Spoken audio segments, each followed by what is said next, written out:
القصة ديال اليوم هي قصة ديال واحد السيد سميتو محمود الرغوي، كيبلغ من العمر 50 عام، دوز أكثر من 20 سنة وهو سائق طاكسي صغير بمدينة فاس.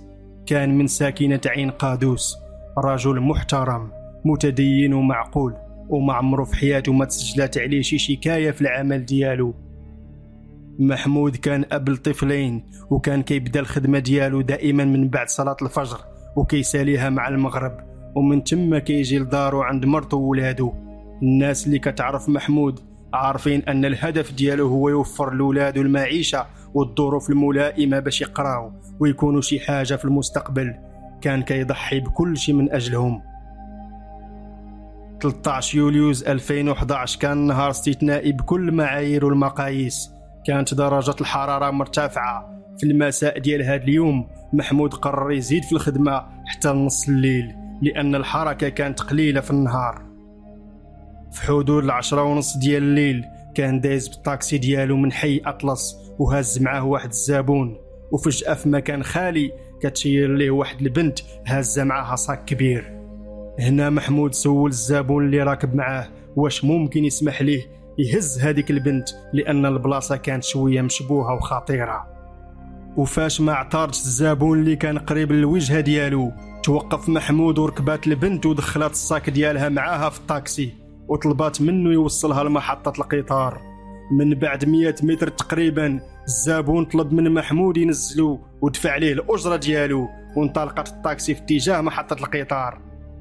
من يوصل محمود البنت للمحطة خلصاتو الأجرة ومشات كتجري بسرعة في اتجاه محطة القطار. كانت الساعة 11 ديال الليل تقريبا. هنا محمود قرر يرجع للدار وانطلق للمنزل ديالو. من بعد ما وصل للبارك وبلاصة الطاكسي ديالو، كيتفاجئ محمود بصوت طفل صغير كيغوت داخل السيارة ديالو. هنا محمود تخلع بزاف ومشى كيجري للسيارة وفتح الباب، ولقى الصاك ديال ديك المرأة اللي وصلها للمحطة. ومني كيفتح الصاك كيتفاجئ بوجود طفل رضيع داخل السيارة. وقف محمود مصدوم وما عرفش غادي يدير في هذه المشكلة. واش يدير الرضيع لمركز الشرطة وهو ما عمرو وصل الكوميسارية في حياته؟ واش يديه لدار الأطفال المتخلى عنهم؟ محمود شداتو الحيرة في هذه القضية، وقرر أنه يدي الطفل الرضيع للمنزل ديالو وتشاور مع الزوجة ديالو، لعل وعسى تسول فيه الأم ديالو. فعلا داك الشيء اللي دار، جابوا معاه للدار، ومن بعد المعاينة تبين الزوجة ديالو أن هذيك الرضيعة هي أنثى. هنا محمود ما قدرش يخبي الفرحة ديالو من يسمع هذا الخبر، واقترح على الزوجة ديالو التبني ديال هذه الطفلة، وذكرها بالأمنية ديالها بأنها ترزق بشي بنت. كان محمود كيتوقع أن الزوجة ديالو غادي تفرح بهذاك العرض، ولكن لسوء الحظ تعصبات بزاف وبدات كتهمه بالخيانة. قالت ليه هذيك البنت بنتك من شي مرة أخرى وكنتي كتخوني معاها. بقات كتغوت حتى سمعوها الجيران. هذيك الليلة محمود ما ذاقش طعم النعاس حتى ود الفجر. توضى محمود وخرج للجامع باش يصلي صلاة الفجر. دعا الله باش يفرج عليه الكربة ديالو وتبان البراءة ديالو من دوك الاتهامات ديال الزوجة ديالو، ودعا الله باش تبان الأم ديال الطفلة ويتحل هذا المشكل. من يرجع محمود من الجامع لقى مرتو جالسة كتسناه، وبدات كطرح عليه العديد من الأسئلة. قالت ليه شكون هي هاد المرأة اللي ما عندهاش القلب ومشات وخلات البنت ديالها. هنا محمود طاحت عليه واحد الفكرة زوينة باش ينقذ راسو من هاد المشكلة. اقترح على الزوجة ديالو أنه يدير تحليل مخبري العينة من الدم ديالو وعينة من دم الرضيعة باش يثبت لها أنها ماشي بنته. فعلا الزوجة ديالو وافقات وقالت ليه سير دابا للمختبر. الصراحة ما كان عنده حتى مجال التراجع ولا التأخير. هز محمود الرضيعة بسرعة ومشى لموقف السيارات مع الزوجة ديالو. ركبات في الكرسي اللوراني باش تبين ليه أنها مازال معصبة عليه. محمود حط الرضيعة في الكرسي القدامي وانطلق سريعا للمختبر. من بعد دقائق من الانتظار في المختبر جا الدور ديال محمود وتم أخذ عينة من الدم ديالو وعينة من الدم ديال الرضيعة. الممرض المسؤول في المختبر قال لهم بأن نتائج التحليلات ما غاديش تخرج في البلاصة، وخصها على الأقل 3 أيام باش تخرج.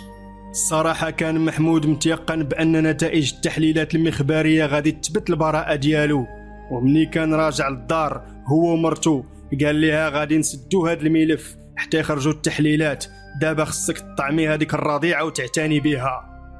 من يرجعوا للدار قرر محمود ينعس واحد شوية وما يخدمش حتى لمورا الظهر، وفاش فاق وصل للدور ركب الطاكسي ديالو ومشى لمكتب الطاكسيات باش يتسجل. وفاش كان ماشي للمكتب بانت ليه واحد البنت كتراقبو كتشبه لهاديك اللي خلات الرضيعة ديالها في السيارة، ولكن محمود ما زعمش يتكلم معاها. وفاش كمل إجراءات التسجيل مشى في حالو. في النهار الثاني لقى نفس البنت كتراقبو وقرر يهضر معاها. بدات كتشرح ليه وكتسولو على صحة الرضيعة والمكان ديالها. طلب منها محمود تركب معاه في الطاكسي باش يهضروا مرتاحين. مني تحركت الطاكسي قال لها محمود الرضيعة بصحة جيدة وكاينة عنده في المنزل ديالو، وراه الزوجة ديالو معتنية بها مزيان. وقال لها محمود تعاود ليه القصة ديالها وعلاش تخلات على البنت ديالها بهذيك الطريقة. هاد الشيء اللي وقع ليها وقع لشابات كثيرات قبل منها ويمكن يوقع لأي بنت. قالت ليه أنه سميتها فريدة، تعرفات على واحد الشاب وتعلقات به وتاقت به بزاف، وفي واحد النهار استسلمت ليه، وفاش تأكدت بأنها حملات منه طلبات منه باش يتزوج بها، ولكن الشاب رفض وتخلى عليها. البنت من عائلة محافظة ولكن الظروف ما ساعدتهاش، خافت من الفضيحة وهربات من دارهم ومشات عند صاحبتها للصفرو، وهنا وضعت الرضيعة ديالها. والنهار التالي البنت كانت باغية تسافر بعيد على فاس وتبعد على جميع الوجوه اللي كيعرفوها. محمود كان كيتصنت ليها مزيان وكان عارف أنه نتائج التحليلات المخبارية غادي يخرجوا قريب، وما كانش باغي يسلم الرضيعة للأم ديالها قبل ما يثبت للزوجة ديالو أنه بريء. محمود طلب من البنت الشابة باش ترجع ليه من بعد 3 أيام وطمأنها بأن الرضيعة في المنزل ديالو وأنه كيهتم بها بشكل جيد. البنت رفضت أنه تعطيه العنوان ديال السكن ديالها، ولكن قبلت تعطيه رقم الهاتف واتفق معها باش يتلاقاو من بعد 3 أيام. النهار التالي محمود انطلق لمركز التحليلات الطبية وقالوا ليه راه الرضيعة ماشي بنتك. السلام عليكم الفرملي ديالنا، كي داير؟ صافا لاباس عليك؟ كي داير مع شي خدمه؟ كلشي بخير؟ بارك الله فيك خويا. صافا انت بخير؟ مريض الدار كلشي بخير؟ تفضل سيدي. اسيدي بغيت نبشرك بان التحاليل خرجت وهذيك البنيه راه ماشي بنتك. غير ارتاح سيدي، التحاليل كتثبت على انها ماشي بنتك. بصح اخويا بصح. والله سيدي لا فرحتيني اخويا، فرحتيني بزاف. الله على راحه خويا، والله الا خويا لا فرحتيني بزاف.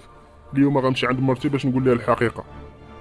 وباش يأكد ليه الممرض المسؤول على أن نتائج التحليلات دقيقة وصحيحة، علموا بأنه في جميع الأحوال ما يمكنش ليه يولد وأنه عقيم. محمود شداتو الدوخة وما عرف شنو غيدير. واش من الممكن يكون عقيم وهو عنده 2 ديال الولاد؟ وباش نثبتوا لك على ان التحاليل ديالنا دقيقه، انت ما يمكنش ليك تنجب الاطفال نهائيا لانك عقيم سيدي. شنو قلتي اخويا؟ شنو قلتي؟ عاود. قدر الله وما شاء فعل. انت خويا عقيم، ما يمكنش ليك تنجب الاطفال نهائيا. هاد الشيء اللي تبتات لينا التحاليل، اسمح لينا بزاف. نعس الشيطان اسيدي، نعس الشيطان، ما وقع والو. ياك لاباس اسيدي، فيق اسيدي فيق. الصدمة كانت قوية بزاف وأثرت على محمود لدرجة أنه سخف وطاح في المختبر ديال التحليل. ومنين فاق أكد ليه الممرض أنه متأكد من نتائج التحليلات واقترح عليه يعاودهم مرة أخرى. وفي المساء ديال ذاك النهار كانت النتيجة أيضا أنه عقيم. هنا محمود اقتنع بأن وراء هاد الشي خيانة ديال الزوجة ديالو وأنها كتخونو مع شي راجل آخر وحملات منه ونسبات ليه دوك الولاد. محمود رجع للدار واحد آخر وطاحت عليه سيناريوهات كتيرة. فكر في الأول أنه يقتلها ويقتل الولدين ومن بعد انتحر، ولكن تراجع على هذا القرار واستقر في قرار آخر، وهو أنه يختفي فجأة من الحياة ديال الزوجة ديالو والولاد وما يخلي حتى شي حاجة ولا شي دليل عليه. كان هذا القرار سليم لأنه فكر بعقلانية وماشي بتهور. من بعد يومين ديال التخمام والتفكير اتصل محمود بالبنت الشابة وطلب منها يتلاقاو في أقرب وقت في واحد القهوة معروفة. ما توقعاتش هذيك البنت اللي دارت بها الوقت وخلاتها تايهة في الدنيا أنه محمود غادي يعرض عليها الزواج وأنه غادي يقبل هذيك الرضيعة ابنة ليه. محمود ما كانش باغي ينبش في شكون هو العشيق ديال الزوجة ديالو الخائنة، كان فقط باغي يبتعد ويرحل من هذيك الحياة التعيسة، كان باغي يبني حياة جديدة. من بعد يومين وفاش كانت الزوجة ديالو خارجة للسوق استغل محمود الفرصة وجمع جميع الوثائق والممتلكات ديالو والأغراض ديالو ودا معاه الرضيعة وخلى واحد الرسالة للزوجة ديالو ونسخة من نتائج التحليلات وخوى الدار بشكل نهائي. من رجعات مرتو للدار قرات الرسالة وتصدمات صدمة كبيرة بزاف لأنه زوجها عرف الحقيقة اللي كانت مخبية عليه سنين طويلة. دارت بها الدنيا في ديك اللحظة وطاحت سخفانة في وسط الدار. ما تصوروش الفرحة ديال فريدة اللي عطاتها الحياة فرصة أخرى. مشات عند العائلة ديالها فرحانة وقالت لهم أنه غادي يجي واحد الراجل غادي يتزوج بها. فعلا محمود انطلق لعند أسرة البنت الشابة واستقبلته العائلة ديالها استقبال كبير في المنزل ديالهم وكمل إجراءات الزواج واتخذ الرضيعة بنت ليه. من بعد 8 شهور من الاستقرار ديالو في قرية بالقرب من القصر الصغير كيتفاجأ محمود بالاستدعاء ديالو إلى مقر الدرك الملكي. كانت الزوجة الأولى كتقلب عليه. محمود قال لهم بأنه كيرفض الكشف على العنوان ديالو للزوجة ديالو، وهنا تم إغلاق ملف مذكرة البحث بالإشارة إلى أن المعني بالأمر كيرفض الكشف على مقر السكن ديالو. شكرا لكم على المشاهدة، ما تنساوش تضغطوا على اللايك وتشتركوا في القناة ديال قصص الحاج بوشعيب. إلى اللقاء في فيديو جديد.